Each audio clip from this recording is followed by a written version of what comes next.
Rais Mwai Kibaki alipanga mambo ya Vision 2030. 2030 imekaribia. Lazima tuwe na maono ya mbele, ndio mipango yetu iambatane na maono ya siku zijazo. Na tuko na sababu ya kutosha kuwa na mjadala wakati huu wa vile Kenya itapangiwa ama itapangika kimaendeleo tukisonga mbele. Ile Vision 2030 tuko naye ilifanyika kabla ya sisi kuwa na katiba mpya. Sasa tuko na katiba mpya, na hiyo katiba mpya inatupatia maelekezo ya mambo ya maendeleo ya taifa letu la Kenya. Tume operationalize chapters zote za katiba yetu ya Kenya. Tume operationalize mambo ya sheria ya political parties, sheria ya election, sheria ya vitu zingine mingi, sheria ya human rights.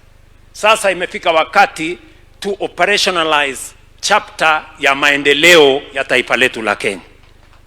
Na ndio sababu hiyo nimesema hiyo chapter ya maendeleo ya taifa letu la Kenya haiwezi kufanywa na siri, haiwezi kufanywa na watu wachache, haiwezi kufanywa na serikali peke yake. Wananchi wenyewe watakuja waseme vile maendeleo ya taifa letu la Kenya kulingana na vile katiba inavyosema itaendelea mbele.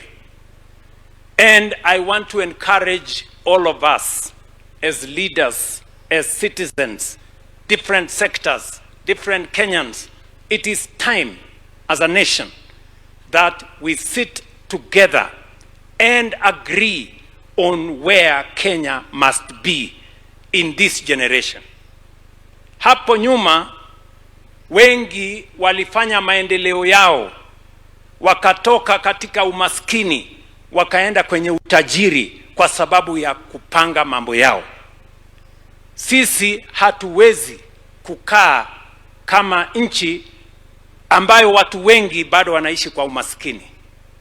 We must sit together as a nation to see how we are going to make sure that Kenya becomes a wealthy and prosperous nation.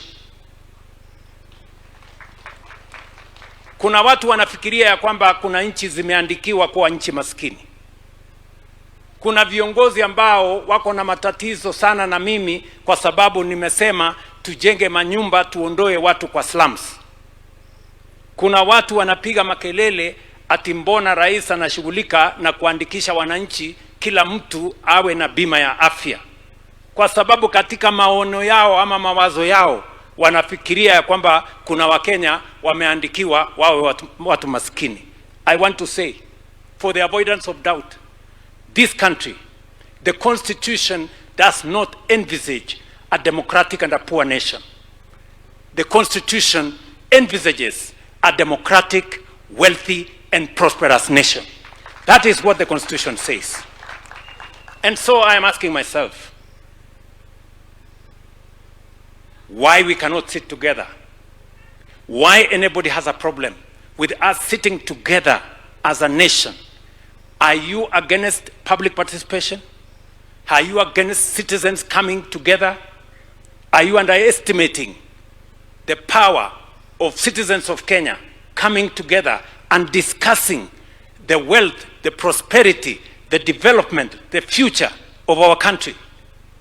Or is it that you have no ideas? Or is it that you have no vision for Kenya? If you don't have a vision, millions of Kenya have. Na mimi nasema hapa without fear of any contradiction that we are going to discuss the future of our nation. The Constitution of Kenya envisages a country that is democratic, a country based on the rule of law, a country that believes in human rights. It also envisages a wealthy and a prosperous nation, a developed nation. And that is why Article 43 of our Constitution speaks about decent housing, high standards of health, high quality of education, a country that is economically developed. The Constitution talks about a country whose development is sustainable. And that is the conversation we are going to have as a nation. It is not going to be a conversation about leaders. It is not going to be a conversation about political parties. It is not a conversation about 2027. It is a conversation about the future of our country and how together we must drive that vision into the future. And we are going to put it in law.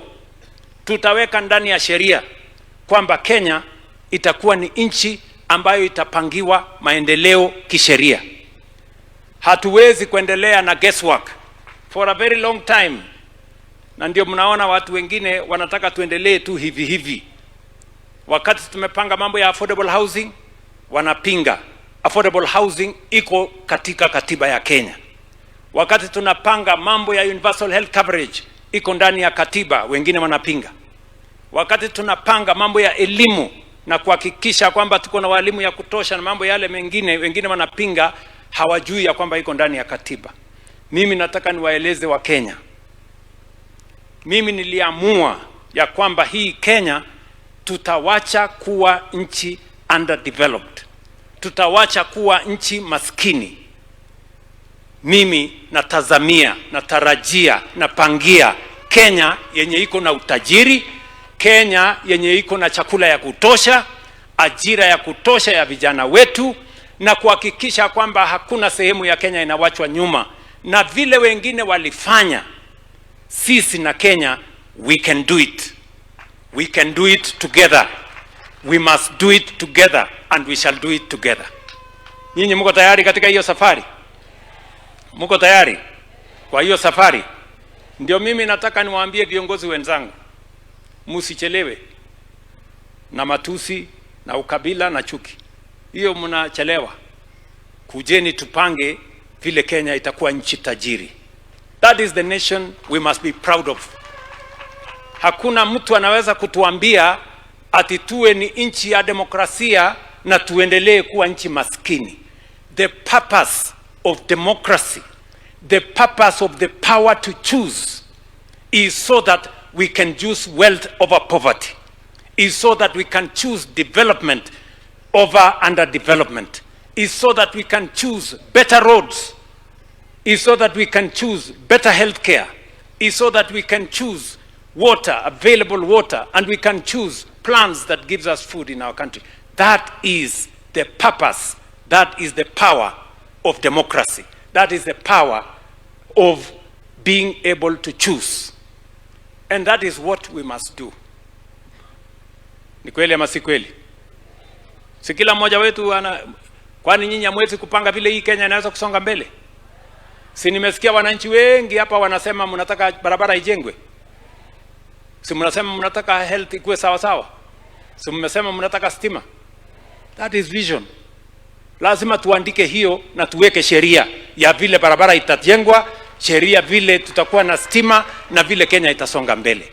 Otherwise, if we do not have a credible plan agreed by the people of Kenya, if we do not have a plan that is protected by law, we shall continue in guesswork, and that is how we will never move forward. We will continue to be a country that hasn't matched its potential. Na ndio sababu hiyo na wauliza ndugu zangu, tushirikiane. Mambo ya 2027 tutakutana na wale watakuwa huko 2027. For now, tupange vile Kenya itakuwa going forward. Nyinyi mko tayari? Kuna wengine wanasema ati hii ni mjadala ama ni discussion ambaye ni wrong timing. There is no time that is right for anybody to stay in poverty. It is always time for us to think how we can be a wealthy, a prosperous, a developed nation. Others have done it, we must do it. Ni mnanielewa? Na msikuwe na wasiwasi, uchaguzi itakuja, uchaguzi itapita. Kenya itakuwa hapa. Kama hatujapanga mambo vizuri, kama hatujaweka mpango ya sawa, we will continue in cycles against cycles against cycles. That's why I have said this is not about an administration. This is not about electoral cycles. It's about the future of our nation. Na wacha mimi niwaeleze. Mimi kwa miaka 4 nimekuwa kiongozi wa taifa hii letu la Kenya. Nimeona ya kwamba kweli inawezekana Kenya kuwa a first world country. I have seen it. Kwa sababu tulikuwa na changamoto nyingi, watu walikuwa wanafikiri nchi yetu itazama. Lakini nchi yetu haijazama. We have moved forward.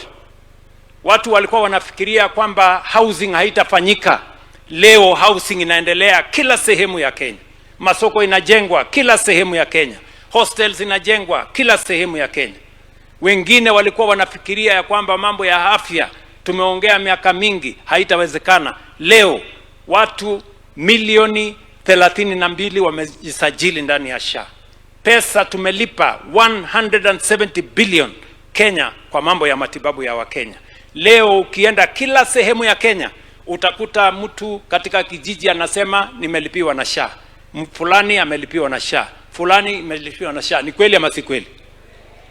Tulikuwa hapa wakati nimekuwa rais, tulikuwa na deni kubwa ambayo ilikuwa karibu iangaishe taifa letu la Kenya. We have moved kuwa na deni ya bilioni 2.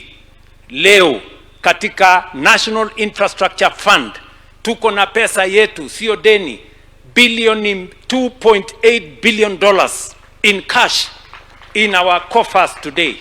That tells you that we can transform this nation. Hii nchi inawezekana tubadilishe iwe first world. Tuwe ni nchi tajiri. Sio lazima ati watoto wetu waendelee kuhangaika hawana kazi. We can change this country so that the young people of this nation can have jobs. Tunaweza kubadilisha nchi, tufukuze umaskini, ndio tuwe ni nchi tajiri. And that is my vision. That is what I want us to discuss. Tuwe nchi ambayo tunaweza kusonga mbele pamoja. Mimi nawauliza maaskofu wetu waombee taifa letu la Kenya, watuombee tupate umoja. Hiyo mjadala inaanza tarehe 12 mwezi wa 8. Tunaanza that conversation. Kila mtu mwenye ako na idea, kila mtu mwenye ako na maono, kila mtu mwenye ako na mpango, tukutane so that a good plan gives way to a better plan, and a better plan gives way to the best plan, and then we can move together as a nation. Mnasema tuendelee namna hiyo? Nyinyi watu wa Uasin Gishu mko tayari? Uasin Gishu mko tayari? Mko tayari? Mimi niko tayari sana. Tuendelee mbele. Na sitawa let down. Hii dunia nitapanga vizuri. Kwa hivyo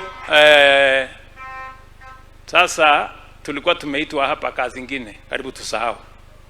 Kazi ya kujenga kanisa, si ndio? Sijui hiyo